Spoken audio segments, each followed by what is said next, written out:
Antonio Maceo, conocido no sé si en la historia por ustedes, y Máximo Gómez, que son los máximos líderes en ese tiempo. Valga la coincidencia de Máximo y Máximo. Entonces Gómez y Maceo estaban viviendo en ese tiempo, digámoslo así, un poco de lo que habían vivido, o sea, de la licencia que le había otorgado el gobierno español de que se habían retirado de la guerra y entonces estaban muy bien viviendo en otros lugares de Latinoamérica. Martí sabe que necesita a esos tipos, esos caudillos, para hacer la guerra. El criterio de guerra para él era un criterio de guerra total y que engendrara una independencia para Cuba en todos los sentidos. Martí va y se reúne con Gómez y con Maceo. Gómez y Maceo no quieren hacer la guerra, están viviendo muy bien a costa un poco de los honores militares adquiridos anteriormente. Esto lo digo yo con la licencia que me otorga una cantidad de personas estudiosas y que en Cuba se habla en este sentido también así es. Esta gente no quiere hacer la guerra, Martí quiere hacer la guerra. Martí ha preparado todo, o sea, lo más importante, que es el dinero. ¿Cómo se hace una guerra? Diría un personaje histórico famoso, dinero y más dinero. Martí tiene el dinero para la guerra, tiene el apoyo de toda la gente del exilio, tiene los tabaqueros de Tampa en los cuales él ha gastado una cantidad de discursos enormes y ha conmovido a esa gente que vive en el exilio y que están muy ocultamente decididos a apoyar la guerra en Cuba. Martí se reúne con Maceo y con Gómez y con ellos pacta el hecho de empezar la guerra. Martí llega a Playitas, desembarca, le hacen la travesía más difícil de lo que era hasta llegar a los campos donde se van a reunir luego los caudillos.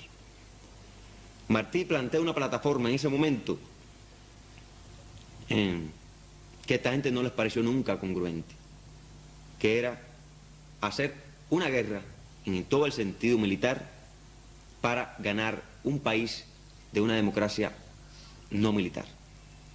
Obviamente esto está en contradicción con las ideas de Gómez y de Maceo de lo que era simplemente un triunfo.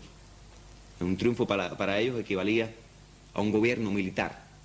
Martí piensa en un gobierno del pueblo. Al querer Martí esto, que el gobierno debía ser del pueblo, democrático, etc., al creer esto, entra en una contradicción muy rápida con estas personas y le dicen que entonces está bien. Martí logra convencerlo, una gente de una oratoria muy, además, argumentos aplastantes de por qué Cuba no tenía que soportar más un régimen militar. La civilidad del futuro cubano se decide en el hecho de que Martí adopte entonces grados militares mientras transcurre la guerra. Esa tarde le dan a Martí grados militares. Le dan grados militares muy altos al lado de gente que había peleado durante muchas guerras en Cuba, durante la guerra de los 10 años, durante la guerra chiquita, durante otras guerras. Y esa gente se siente simplemente mal a la hora de que un tipo más bajito que yo, más pequeño, delgado, muy fino, muy blanco, y todas esas cosas, de pronto ostente grados militares muy altos.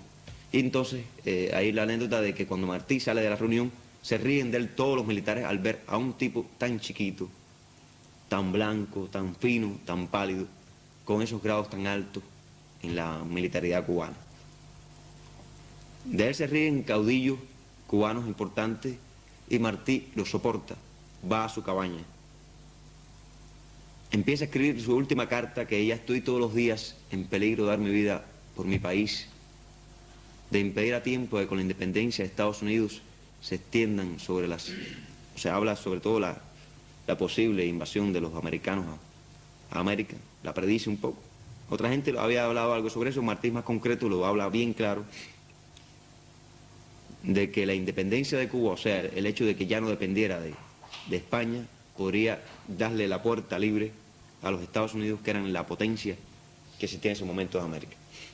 Martí está escribiendo esas cosas, oye los tiros, esta ya es parte de fábula completamente, oye los tiros y da la casualidad que estudiosamente se ha demostrado de que este Martí entra simplemente al lugar militar, al lugar donde estaban el fuego centrado del enemigo, entra de cabeza a ese fuego, o sea, se inmola.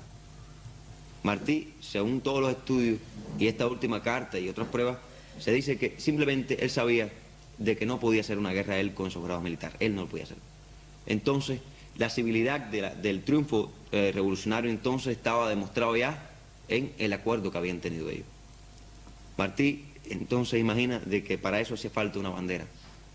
Hace falta que alguien como él se inmolara, y Martí se inmola a inicios de la guerra. Esa es un poco la historia de Martí. Ustedes ven que una gente que tan importante haya sacrificado su vida en aras de tantas cosas importantes. Al lado